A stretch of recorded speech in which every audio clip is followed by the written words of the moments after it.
Bon matin et bon café avec Jésus. Aujourd'hui, je vais répondre à une autre question qui m'a été posée récemment et je vous lis tout de suite la question qui m'a été envoyée. Est-ce que on est des mauvais chrétiens si on ne part pas en mission à l'autre bout du monde? En premier, je tiens à dire qu'il n'y a ni de mauvais ni de bons chrétiens. On est tous des enfants de Dieu, d'un Père qui nous aime énormément, d'un amour agapé, un amour qui est incommensurable.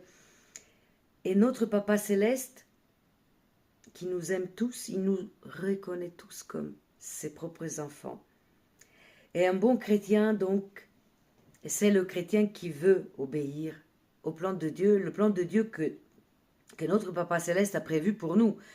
Car je connais les projets que j'ai formés sur vous, dit l'Éternel, projets de paix et non de malheur, afin de vous donner un avenir et de l'espérance. Jérémie 29, 11. Donc, on est des bons chrétiens quand on obéit à Dieu. On est des bons chrétiens quand on lui répond oui à son appel. Et son appel, il n'y a que lui qui sait lequel c'est. Son appel, c'est que lui qui va nous donner bout à bout tous les éléments de l'appel. Si Dieu a prévu donc que ta mission, ça soit à côté de chez toi, dans ton quartier, dans ta ville, t'inquiète pas, tu obéis au projet de Dieu. Tu n'as pas besoin d'aller à l'autre bout du monde pour obéir à quelque chose qui n'est pas le projet de Dieu. Si Dieu a prévu pour toi, au contraire, une mission à l'autre bout du monde, eh bien, sois sûr qu'il va te le faire savoir. L'important, c'est d'être à l'écoute de Dieu. L'important, c'est de le prier, d'avoir foi en lui, de lui faire confiance, de lui confier nos désirs et nos besoins, et il va les mettre dans son plan. Parce que Dieu veut notre bien. Parfois, on a peur. Parce qu'un plan, souvent Dieu, pour nous, a des plans géants. Eh bien, on va lui donner notre peur, nos doutes. Dieu va respecter ce qui est bon pour nous. Dieu va opérer parce qu'il le sait ce qui est bon pour nous. Et si on traverse des périodes de difficulté, de doute, de désert, mais c'est parce qu'en ce moment-là, Dieu nous outille pour qu'on puisse partir et accomplir son plan. Et il y avait une autre question en lien avec celle-là, mais on m'a demandé, mais comment on peut comprendre que nos désirs sont les plans de Dieu et c'est pas que nos désirs, c'est vraiment les plans de Dieu. Comment je fais pour savoir que c'est vraiment Dieu qui m'a mis cette mission sur le cœur? Je répète, qu'il soit à côté de chez vous, à côté de chez moi, ou à l'autre bout du monde. En premier, on a une sorte de paix intérieure, qui n'est pas une absence de peur.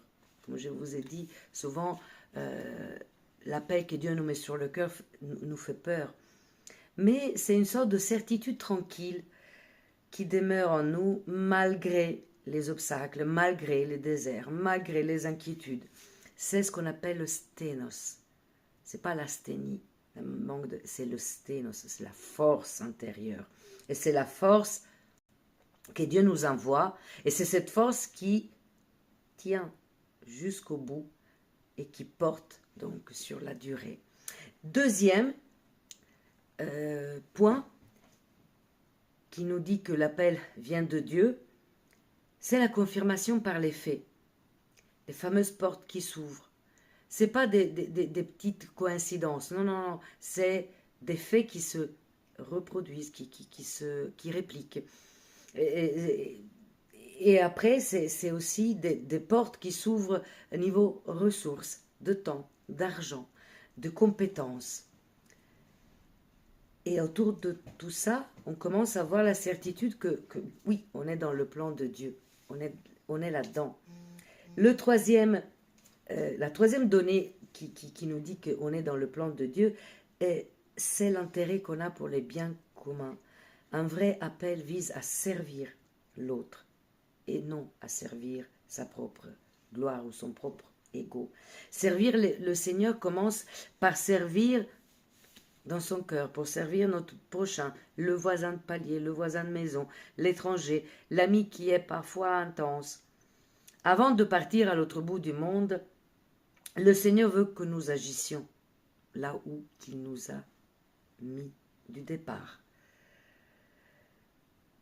En premier, donc, soyons missionnaires à côté de chez nous. Soyons missionnaires dans notre famille. Soyons missionnaires dans notre cœur. Et sans le besoin de le déclamer sur les toits ou sur les murs des réseaux. Aimer et aider son prochain sans que la main gauche sache ce qui se passe à la main droite. Car rechercher la gloire sur terre est plutôt un signe qu'on est en train de faire mauvaise route, qu'on confond nos désirs avec la volonté de Dieu. Un faux signe, ça peut être aussi une coïncidence forcée, quand on veut que tout rentre dans ce qu'on imagine.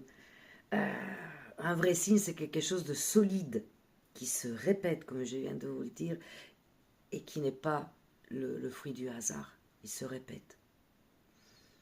Parfois, nous pouvons confondre l'appel avec une fuite de la réalité. Oui, ça arrive. On vit quelque chose de douloureux, d'ennuyeux, qui nous plaît plus. Et donc, on a envie de partir, de tout plaquer, et on est convaincu que Dieu nous donne un appel. Et donc, on n'est pas dans le vrai plan de Dieu, mais c'est juste une fuite. Parfois, ça peut être une piège de l'ennemi. Pour mieux comprendre si c'est ce que nous ressentons, c'est un vrai appel, il y a aussi à faire un test. Le test du temps, le test de la critique et le test du sacrifice. Mais ça, on le verra à une prochaine fois. Bon matin et bon café avec Jésus. Comme je vous ai dit dans la dernière vidéo, il y a des petits tests qu'on peut faire sur soi-même pour voir si c'est l'appel de Dieu ou si tout simplement c'est notre désir, c'est notre volonté, c'est ce qu'on veut, nous, en tant qu'humains. Le premier test, c'est le test du temps. C'est-à-dire que si c'est l'appel de Dieu, ça dure dans le temps. Si on change d'avis, si on change d'idée, si on passe d'une idée à l'autre, ben, ça veut dire que ce n'est pas vraiment le plan de Dieu, parce que le plan de Dieu, quand il est enraciné en nous, il va tenir, et parfois même des années avant qu'on réponde oui.